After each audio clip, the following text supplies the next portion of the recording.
Shalom sahabat John Pregador. Senang sekali bisa bertemu kembali dengan sahabat di channel ini. Terima kasih sahabat sudah mendukung channel ini sampai hari ini. Saya berdoa kepada Tuhan, kiranya Tuhanlah yang membalas dan memberkati kita semua. Pada kesempatan kali ini kita akan dilayani oleh seseorang yang tentu pasti akan memberkati kita. Oleh sebab itu, mari kita dengarkan baik-baik pesan yang akan dibagikan. Bila perlu kita catat dan kita bagikan kepada orang-orang yang kita kasihi, sehingga mereka juga mendapat berkat seperti kita. Baiklah, langsung saja kita dengarkan pesan penting yang akan memberkati kita semua oleh seorang yang dipakai Tuhan luar biasa. Namun sebelumnya, mari kita berdoa. Tuhan, terima kasih buat kesempatan kali ini kami akan mendengarkan sesuatu pesan yang sangat penting yang tentu pasti akan memberkati kami. Berkatilah hambamu ini, anakmu ini, sehingga boleh menyampaikan isi hatimu dengan baik, dan berkati pendengar setia John Pregador. Terima kasih Tuhan, kami siap mendengarkan pesan penting ini. Demi nama Yesus. Amin. Nah, Shalom. Hari ini kita bahas tentang cara mengalahkan kuasa gelap. Apa saudara? Nah, mari kita buka Alkitab kita dalam kitab Efesus pasal yang ke-6 ayat 10 sampai dengan 17. Efesus 6 ayat 10 sampai 17 akhirnya, hendaklah kamu kuat di dalam Tuhan, di dalam kekuatan kuasa-Nya. Kenakanlah seluruh perlengkapan senjata Allah, supaya kamu dapat bertahan melawan tipu muslihat iblis. Karena perjuangan kita bukanlah melawan darah dan daging, tetapi melawan pemerintah-pemerintah, melawan penguasa-penguasa, melawan penghulu-penghulu dunia yang gelap ini, melawan roh-roh jahat di udara. Sebab itu ambillah seluruh perlengkapan senjata Allah, supaya kamu dapat mengadakan perlawanan pada hari yang jahat itu, dan tetap berdiri sesudah kamu menyelesaikan segala sesuatu. Jadi berdirilah tegap, berikat tinggalkan kebenaran dan berbaju sirahkan keadilan. Kakimu berkasutkan kerelaan untuk memberitakan Injil damai sejahtera. Dalam segala keadaan pergunakanlah perisai iman. Sebab dengan perisai itu kamu akan dapat memadamkan semua panah api dari si jahat. Dan terimalah ketopong keselamatan dan pedang roh, yaitu firman Allah. Ini semua perisai iman. Nah, sudah yang kasih dalam Tuhan, saya belajar ilmu hitam itu dari nenek saya. Kekuatan-kekuatan setan. Disitulah secara otomatis saya tahu rahasia titik kelemahannya. Bahwa semua kekuatan gaib, kekuatan mistik itu ada kelemahannya. Artinya gaib itu adalah suatu yang rahasia. Jadi disebut alam gaib itu namanya alam rahasia. Ya, artinya gaib itu tidak terlihat. Artinya gaib itu adalah misterius. Artinya gaib itu adalah tersembunyi. Nah, itu artinya gaib. Nah, saudara, setelah saya mempelajari berbagai kekuatan mistik, secara otomatis itu tahu rahasia kelemahannya. Bahwa semua pengiriman ilmu hitam itu pasti ada tandanya. Dari tujuan pengirim apa itu tahu pada waktu ada tandanya. Misalnya contohnya seperti ledakan di atap rumah. Duar, kerutu-kerutu. Tapi tidak ada benda yang ada, tapi seperti benda jatuh yang keras. Itu adalah pasti jenis ilmu santet, ilmu untuk membunuh. Apa saudara? Ilmu untuk apa saudara? Membunuh. Ilmu untuk membunuh. Atau bikin orang jatuh sakit parah. Nah, kalau bunyinya seperti pasir menyebar. Dep, syus.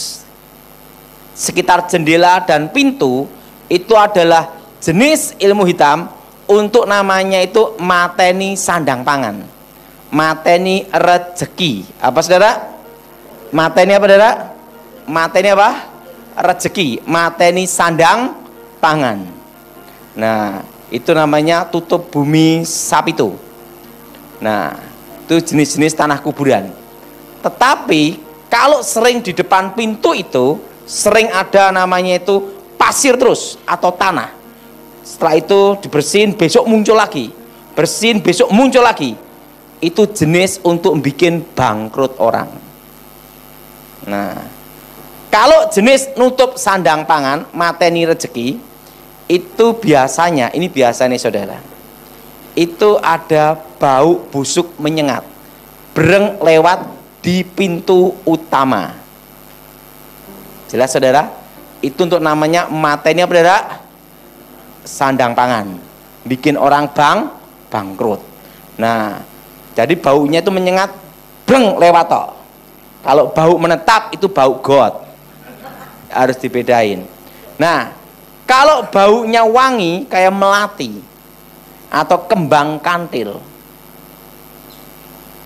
breng lewat kayak daun pandan. Pada waktu malam Jumat kira-kira jam 12 malam, breng harum banget. Setelah itu hilang mendadak. Itu jenis ilmu guna-guna, ilmu pelet. Itu jenis jaran goyang, semar mesem, atau ilmu kedip-kedip, pasang susuk. Jadi dari manifestasinya itu bisa ketahuan tujuan-tujuan yang dikirim itu untuk apa. Jelas? Nah, kalau slengdor itu mercon. Nah, jadi harus dibedain. Harus apa saudara? Harus dibedain. Dua. Nah, semua kekuatan mistik, kekuatan roh itu pasti bekerjanya masuk ke alam bawah sadar. Makanya yang disebut ilmu batin, komunikasi batin, komunikasi roh gaib nih ya, roh gelap, itu selalu berhubungan dengan alam bawah sadar. Karena alam sadar manusia 20%, alam bawah sadar itu 80%. Makanya ada memori-memori kita zaman dahulu bisa teringat kembali. Jelas? Jelas? Karena alam bawah sadar berapa? 80%. Nah, semua kekuatan mistik, kekuatan roh itu bermain di alam bawah sadar dan masuk melalui pintu, yaitu sugesti. Iman dan sugesti itu beda. Iman adalah suatu keyakinan yang pasti benar. Sugesti adalah keyakinan yang belum tentu benar. Harus dibedakan antara iman dan sugesti. Nah, bagaimana cara untuk menangkal ilmu hitam? Pada waktu ilmu hitam dikirim, pasti menggunakan namanya kekuatan dunia arwah. Ingat itu, kekuatan saudara. Nah, yang pertama, jangan meyakini, ini semua, jangan meyakini, mempercayai mimpi yang berhubungan dengan arwah orang mati yang menentukan nasib, takdir, kematian. Pada waktu ilmu gaib dikirim, itu akan menyamar menjadi orang yang terdekat yang sudah mati. Contohnya jadi ayahnya. Daripada kamu susah di sini, ikut saya lebih bahagia. Bangun dari tempat tidurnya, yakin itu arwah ayahnya. Maksimal 40 hari pasti ikut mati. Tapi kalau tidak percaya, lolos. Begitu ada bunyi ledakan, dor, mimpi. Jangan dipercayai mimpi yang ketemu orang mati, pasti lolos. Jelas? Jelas? Jelas? Atau mimpi mandi keramas, udo telanjang bulat, telanjang mandi, wah sakit, bakal dia bangkrut atau buang air besar terus menerus. Nah, itu jenis tanah kuburan. Kalau mimpi itu diyakini sebagai lambang tanda, maka kekuatan gaib itu baru bisa bekerja. Karena harus ada namanya sugesti. Tetapi kalau tidak percaya, lolos. Jadi orang punya keyakinan yang salah itu bisa berakibat fatal. Jelas? Jelas? Jelas? Berakibat apa, saudara? Berakibat apa? Fatal. Jadi kalau ingin lolos dari serangan ilmu hitam, ingat, jangan ada yang meyakini komunikasi antara orang mati dan orang hidup. Lolos pasti. Nah, yang kedua, orang yang suka tertawa, hati gembira, itu tidak bisa kena ilmu hitam. Tapi jangan ketawa sendiri. Namanya edan. Jelas? Namanya apa? Edan. Kenapa? Saya beritahu, orang gila itu tidak ngerasakan corona loh. Betul? Betul? Betul? Dan dia tidak perlu pakai masker, betul nggak? Karena orang gila, betul? Ingat, hati yang gembira, Alkitab berkata adalah obat. Jelas? Jelas? Hati yang gembira adalah saudara. Jadi kalau saudara tahu, kalau orang yang hatinya gembira, tidak bisa kena. Karena semua kekuatan mistik, kekuatan roh itu bekerja bila ada suatu ikatan. Nah, contohnya apa? Yaitu dosa yang mengikat. Apa dosa mengikat? Akar pahit, kecewa, dendam. Makanya kalau hatinya gembira, suka tertawa, tidak ada kekecewaan, tidak ada dendam, sehebat dukun apapun tidak bisa kena. Jelas? Jelas? Nah, yang ketiga, orang yang takut setan pasti ketemu setan. Orang yang takut setan ketemu apa? Nah, ngomong sama sebenarnya, kamu bukan setan. Jelas? Orang yang takut setan pasti ketemu. Nah, tapi kalau orang yang berani sama setan, dia tidak ketemu setan. Kenapa? Semua penampakan ilmu gaib, kekuatan mistik itu mengambil sisi negatif, namanya energi negatif. Ketakutan manusia untuk diubah menjadi kekuatan menghantam, kekuatan menyerang, benteng pertahanan. Makanya orang punya ilmu kebal, kalau yang nembak takut semakin kebal. Tapi kalau yang nembak tidak percaya, dor, tembus. Makanya dukun-dukun zaman dulu banyak ketembak londo mati. Kenapa? Londone ora percaya, tidak percaya. Berapa dukun yang mati sama Belanda? Banyak, tidak percaya. Nah, jadi harus dibedakan di sini. Semua kekuatan gaib mengambil sisi energi negatif untuk diubah jadi benteng pertahanan, kekuatan menyerang atau masuk ke alam bawah sadar. Nah, zaman Belanda itu namanya ada antek company. Antek company itu orang-orang yang berkhianat, yang berpihak kepada Belanda. Nah, mereka percaya hal gaib, mistik, kekuatan mistik gaib. Nah, pada waktu orang punya ilmu kebal, ditembak mereka, dor, dor, dor, tidak mempan. Kenapa tidak mempan? Karena dari energi negatif mereka diubah menjadi benteng pertahanan. Energi negatif itu termasuk kemarahan. Apa saudara? Nah, Belanda kan tidak percaya ilmu-ilmu gituan. Tembak jedor ya mati dah. Makanya zaman dulu banyak tokoh-tokoh dukun-dukun hebat mati ditembak londo. Makanya Belanda itu bertahan 350 tahun. Kenapa? Karena tidak percaya. Terus perhatiin, pusoko-pusoko, jimat macam-macam yang dipuja-puja. Kalau ngelangkai pusoko bisa muntah darah, delak-delak, stroke. Belanda tidak percaya gitu-gituan. Sama Belanda disita, dibawa ke negara Belanda, dibanting-banting untuk mainan, betul?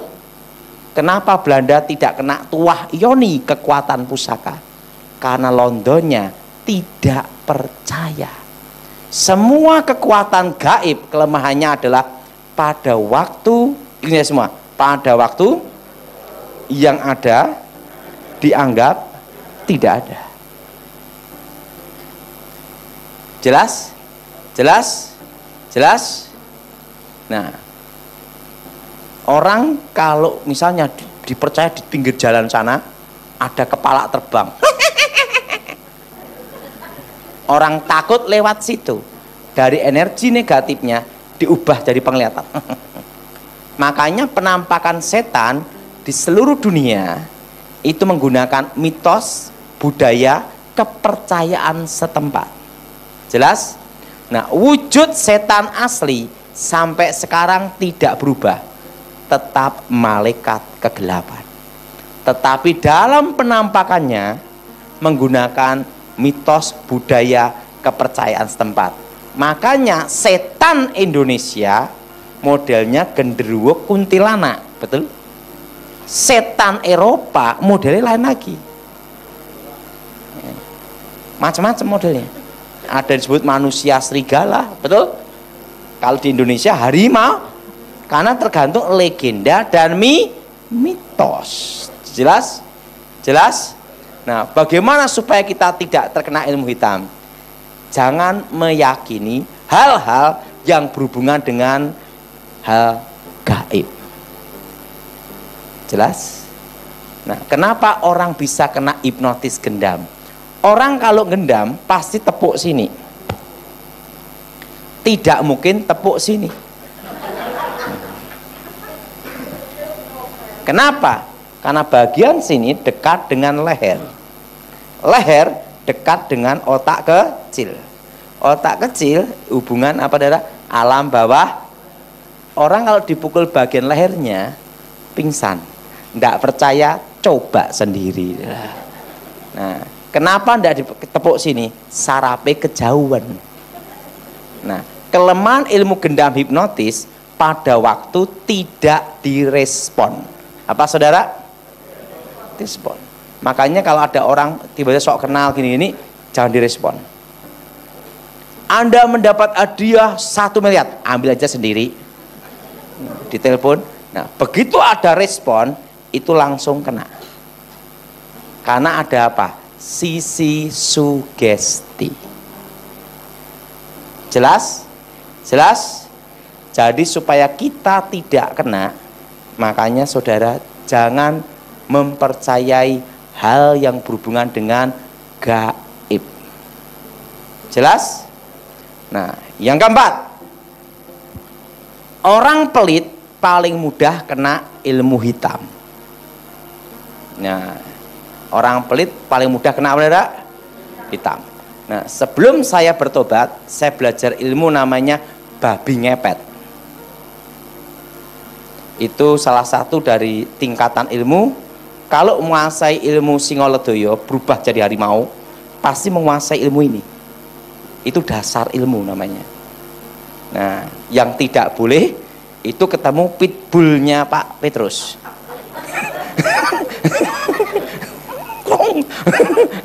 Lawannya kan babi ya. Dan tidak boleh ketemu orang Manado. Nah, jadi dicari. Nah, jadi kalau baca mantra jadi babi, set. Nah, nanti ada selokan air, sedot, set, masuk. Nanti masuk, ada kain hitam, buka, keluar, cek, uang, perak, emas, semua ada. Itu namanya ilmu babi ngepet. Itu pakai tindir, tahu tindir? Minyak teplok itu loh. Kalau goyang-goyang bahaya, kalau gini aman. Nah, waktu menguasai ilmu itu, saya nyoba gini, guru, ini ilmu ini bisa dipakai semuanya, bahwa ada selokan air pokoknya. Nah, akhirnya saya mikir gimana nyoba kalau ngerampok bank. Langsung tek, ada bank namanya BRI. Kalau saya tuh kalau habis ngambil tak balikin lagi, karena tujuannya bukan mencuri, hanya untuk praktek. Waktu nyedot air diselokan di BRI, mental, tidak bisa. Maka amanlah nabung di bank BR. Nah, dan apa yang terjadi? Waktu gagal, saya balik lagi, nguk. Kakek saya tanya, loh kenapa Ton? Kamu dari mana? Saya kok ngerampok ngambil bank di BRI pakai ilmu babi ngepet kok tidak bisa. Kakek saya ketawa cekikian. Dari Adam Kowo sampai kamu ndak ada tuyul babi ngepet bobol bank kecuali kamu katanya. Ya saya mau nyoba. Bank tidak bisa dibobol babi ngepet sampai ngepot. Karena di bank itu uangnya orang sosial dan orangnya orang pelit gabung jadi satu. Nggak bisa. Jelas? Jelas? Jelas? Jelas? Nah, terusan disitulah saya baru ngerti. Kalau orang suka nolong, suka memberi, itu tidak bisa dikirim ilmu tanah kuburan. Dikirim pun jadi tawar, tidak berfungsi, karena ada hukum di sini. Nah, saya rasa hari ini kolektor berubah. Waktu mau ngasih lihat belakang, nguk nguk nguk nguk nguk nguk, mau dibobol babi ngepet atau ngasih. Jadi sebenarnya makanya orang yang suka nolong, suka memberi itu tidak bisa dikerjain sejago dukun apapun. Jadi gini, waktu itu guru saya memberitahu saya, Ton, perlu kamu tahu bahwa ada hukum alam, keadilan sing urip, keadilan yang membuat kehidupan, dan garis ini tidak bisa dilawan atau dilanggar, karena itulah garis takdir. Sejago-jagonya kamu menguasai ilmu apapun, jangan nyoba melawan, melanggar garis itu, karena semua ilmu hitam kalau dikirim gagal, senjata makan tuan. Jelas? Yang keberapa saudara? Empat. Yang kelima, orang yang hidup dalam perjinahan itu paling mudah kena ilmu hitam. Udah perhatiin. Makanya jangan seneng iseng-iseng. Rata-rata orang yang terkena guna-guna ilmu pelet, pertama iseng-iseng main perempuan. Setelah iseng-iseng ada yang gunakan, roh itu masuk mengikat. Kalau orang tidak iseng main perempuan, itu ndak bisa kena, karena ndak ada jalan. Karena suatu kekuatan roh masuk, itu harus ada jalan penyebabnya. Makanya kalau orang ngomong, saya kok kena guna-guna gini, wis pasti bandot. Nah, misalnya bukan bandot, seks bebas. Karena apa? Pada waktu orang hubungan badan bukan lagi dua tapi satu. Nah, roh itu masuk. Selama tidak ada celah ini, itu tidak bisa. Jelas? Nah, dosa mengikat berikutnya adalah, ingat saudara, nah itu dosa yang mengikat. Nah, orang rokok itu paling mudah kena ilmu hitam. Jadi kalau mau tidak kena ilmu hitam, berhentilah merokok. Memang di Alkitab tidak tertulis dilarang merokok, tapi di pom bensin ada. Nah, jelas? Di pom bensin apa tidak? Ada. Tidak perlu tahu bahwa kenapa orang rokok itu bisa kena. Dipercaya sebelum saya bertobat, jin setan pri perayangan tercipta dari unsur api. Maka itu neraka itu full api, bukan full AC. Tapi api kegelapan, bukan api Roh Kudus. Nah, api. Untuk mengundang kekuatan mistik, perhatiin, selalu pakai kemenyan. Kalau di Jawa, kemenyan itu unsur apa? Kayu. Dibakar keluar apa? Api asap. Nah, makanya pemanggilan roh itu harus dibakar dulu. Artinya satu unsur. Rokok, tembakau, cengkeh, kayu, dibakar keluar api asap, satu unsur. Makanya orang rokok itu paling mudah. Makanya kalau orang mau gendam pakai rokok, tiup, sek, masuk, kena. Jadi supaya tidak kena ilmu guna-guna, ilmu gaib atau ilmu santet, berhentilah merokok. Siapa yang setuju angkat tangan. Nah, ingat, pokok dalam hidup ini satu hal pesan saya, jangan iseng. Karena pada waktu iseng itulah celah itu masuk. Itulah dosa mengikat. Perzinahan, akar pahit kecewa dendam. Sudah perhatiin, orang kecewa, orang dendam. Kalau di konseling, tiba-tiba ada manifestasi roh jahat. Betul? Betul? Nah, saya rasa sudah cukup. Terima kasih sudah menyaksikan tayangan kami hari ini. Kami yakin kita diberkati melalui video ini. Banyak pelajaran yang bisa kita ambil. Catat, renungkan dan aplikasikanlah dalam kehidupan kita. Sahabat, dalam hidup ini, kita selalu diperhadapkan dengan pilihan-pilihan, mau memilih buruk atau baik pasti ada konsekuensinya yang akan kita pertanggungjawabkan di kemudian hari. Oleh sebab itu, firman Tuhan tegas mengatakan dalam Matius 12 ayat 36 setiap kata sia-sia yang diucapkan orang harus dipertanggungjawabkannya pada hari penghakiman. Ibrani 4 ayat 13. Dan tidak ada suatu makhluk pun yang tersembunyi di hadapannya, sebab segala sesuatu telanjang dan terbuka di depan mata Dia, yang kepadanya kita harus memberikan pertanggungan jawab. Oleh sebab itu kita harus senantiasa menjaga hidup kita sebaik-baiknya. Jangan sampai Tuhan mendapati hidup kita tidak ada bobotnya. Dengan terus menempel pada Tuhan, tekun mengikuti setiap firman rema yang Tuhan sampaikan, hidup kita akan senantiasa diisi oleh kebenaran. Terima kasih sahabat sudah mengikuti dan menyaksikan tayangan kami hari ini. Saya yakin dan percaya kita pasti diberkati melalui tayangan hari ini. Sahabat, bila diberkati dengan tayangan kami, marilah kita dengan murah hati share video ini kepada teman-teman kita yang lain, agar mereka juga tidak kehilangan informasi dan mereka juga diberkati. Diberkati untuk memberkati. Sahabat John Pregador, banyak sekali pelajaran yang kita bisa ambil dari sesi hari ini. Catatlah baik-baik poin-poin yang telah disampaikan, simpan dalam hati, dan diaplikasikan dalam kehidupan sehari-hari. Saya yakin dan percaya itu bisa menjadi pelajaran dan rema buat kita, sekaligus membuat kita bijaksana dan bertanggung jawab dalam menjalani kehidupan ini. Sahabat John Pregador, apapun yang terjadi dalam kehidupan ini, tetaplah percaya kepada Tuhan, bersandar kepada Tuhan, pegang firman Tuhan.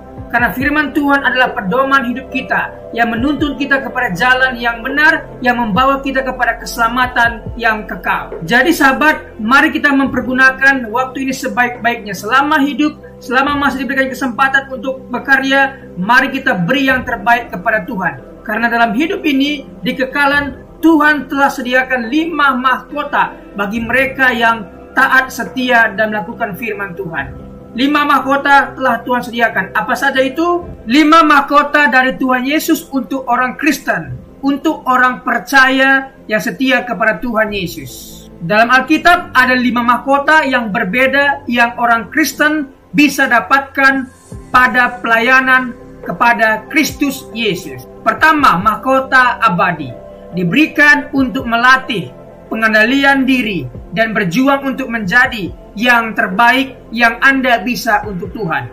1 Korintus 9 ayat 25. Tiap-tiap orang yang turut mengambil bagian dalam pertandingan menguasai dirinya dalam segala hal. Mereka berbuat demikian untuk memperoleh sesuatu mahkota yang fana, tetapi kita untuk memperoleh suatu mahkota yang abadi. 2. Mahkota kemegahan, diberikan untuk memenangkan orang lain bagi Kristus.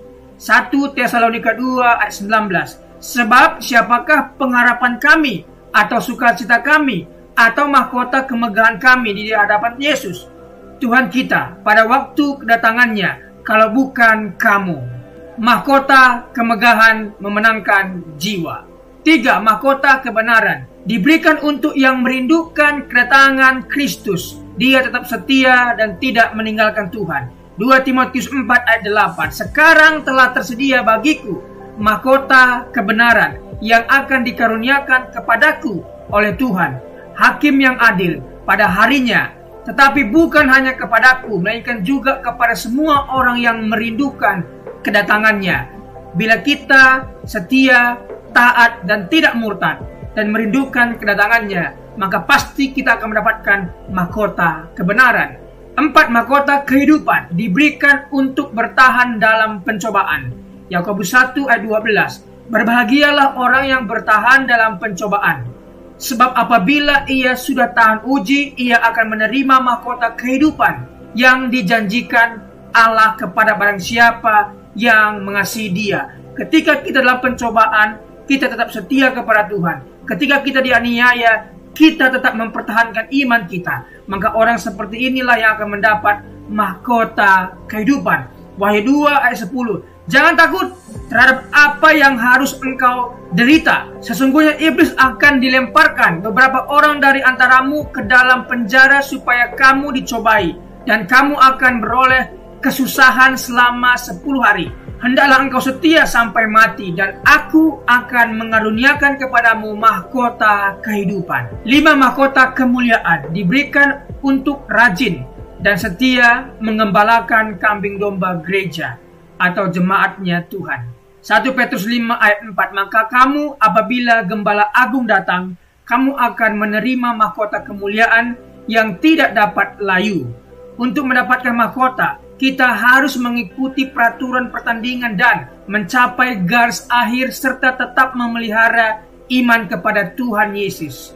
2 Timotius 2 ayat 5. Seorang olahragawan hanya dapat memperoleh mahkota sebagai juara apabila ia bertanding menurut peraturan-peraturan olahraga. 2 Timotius 4 ayat 7. Aku telah mengakhiri pertandingan yang baik, aku telah mencapai garis akhir, dan aku telah memelihara iman. Wahyu 3:11. Aku datang segera, peganglah apa yang ada padamu, supaya tidak seorang pun mengambil mahkotamu. Sahabat John Pregador, ada berita yang indah buat kita, bahwa ketika kita percaya sungguh-sungguh kepada Tuhan Yesus, tersedia 5 mahkota yang Tuhan sediakan untuk kita, yang mana yang layak kita terima.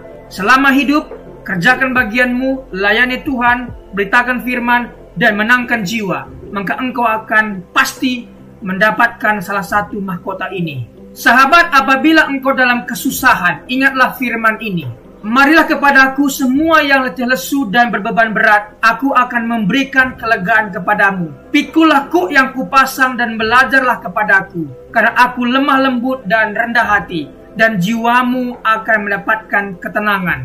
Diberkati orang yang mengandalkan Tuhan, yang menaruh harapannya kepada Tuhan. Ia akan seperti pohon yang ditanam di tepi air, yang merambat akar-akarnya ke tepi batang air, dan yang tidak mengalami datangnya panas terik, yang daunnya tetap hijau, yang tidak khawatir dalam tahun kering, dan yang tidak berhenti menghasilkan buah. Janganlah takut, sebab aku menyertai engkau. Janganlah bimbang, sebab aku ini Allahmu. Aku akan meneguhkan, bahkan akan menolong engkau. Aku akan memegang engkau dengan tangan kananku yang membawa kemenangan. Sebab aku ini mengetahui rancangan-rancangan apa yang ada padaku mengenai kamu. Demikianlah firman Tuhan, yaitu rancangan damai sejahtera dan bukan rancangan kecelakaan, untuk memberikan kepadamu hari depan yang penuh harapan. Tuhan memberkati engkau dan melindungi engkau. Tuhan menyinari engkau dengan wajahnya dan memberikan engkau kasih karunia. Tuhan menghadapkan wajahnya kepadamu dan memberikan engkau damai sejahtera. Tetaplah berpegang pada janji Tuhan. Diberkati sahabat John Pregador dimanapun berada. Pekerjaan apapun yang sedang dikerjakan, Tuhan buat berhasil. Darah Yesus bukan dalam berkat, keberuntungan, keberhasilan, masa depan yang penuh harapan diberikan Tuhan kepada setiap pendengar setia John Pregador. Terima kasih, Tuhan Yesus memberkati. Mari kita berdoa. Tuhan Yesus, terima kasih buat hari ini. Kami percaya setiap hari adalah hari yang baik Engkau berikan kepada kami. Dan hari ini pun kami merasakan kebaikan Tuhan dan tidak ada alasan kami untuk tidak mengucap syukur. Terima kasih sepanjang hari yang Tuhan berkati. Terima kasih renungan kabar baik yang sudah kami dengar hari ini. Diberkatilah kiranya semua pendengar setia John Pregador. Dibukakan jalan berkat, jalan keberuntungan, keberhasilan mereka. Pekerjaan mereka berhasil dan beruntung. Keluarga mereka diberkati oleh Tuhan. Terima kasih Tuhan Yesus. Pertemukan kami di hari-hari berikutnya dengan keadaan sehat dan baik, diberkati oleh Tuhan Yesus. Terima kasih buat pembicara narasumber hari ini. Diberkati pekerjaan, usaha, bisnis apapun yang mereka kerjakan, Tuhan buat berhasil dan beruntung. Terima kasih Tuhan Yesus. Demi nama Tuhan Yesus kami berdoa dan mengucap syukur. Haleluya. Amin.